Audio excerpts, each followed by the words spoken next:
আগে দোকানটা দাঁড় করা, তারপরে নিবি। তুমি যদি থাকো আমার দোকান বেরিয়ে লাগে বিষ ঢেলে দেবো। সাপে আর নেঙ্গুলে এক জায়গায় হয় না, বাজে ছাগলে এক জায়গায় দেখা যায় না।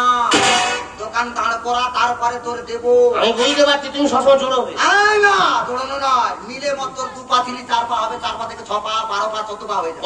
পা বাড়াবো, ফ্যামিলি বেড়ে যাবে, দাঁড়াতে পারবে। ঠিক আছে আমি চলে যাচ্ছি, আর করবি না।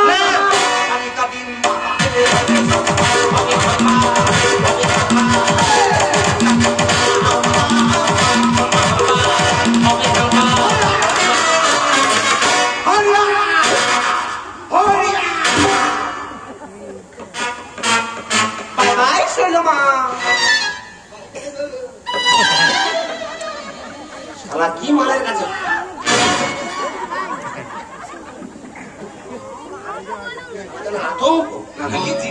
আমার কাছে শান্তি পেয়েছি। দেখো জীবন, আজকে আমি অনেক পড়াশোনা করা সত্ত্বেও আজকে একটা ছোট্ট ভুলের জন্য এত বড় একটা গন্ডগোলের সৃষ্টি হবে তা আমি বুঝতে পারি না। তার জন্য I am very very sorry.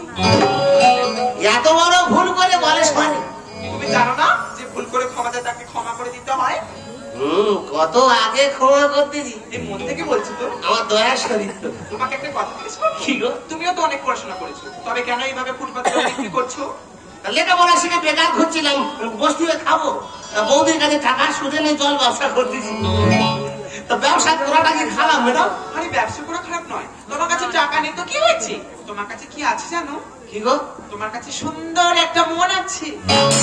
সত্যি বলছো? সত্যি বলছি গো। তাই তো জল ব্যবসার কাজে আজ থেকে আমি তোমাকে সাহায্য করবো, আর কুটির শিল্পের কাজে তুমি আমাকে সাহায্য করবে, যাতে ভারতবর্ষের প্রত্যেকটি রাজ্য এবং জেলায় এই কুটির শিল্প অনেক বড় একটি স্থান দখল করতে পারে।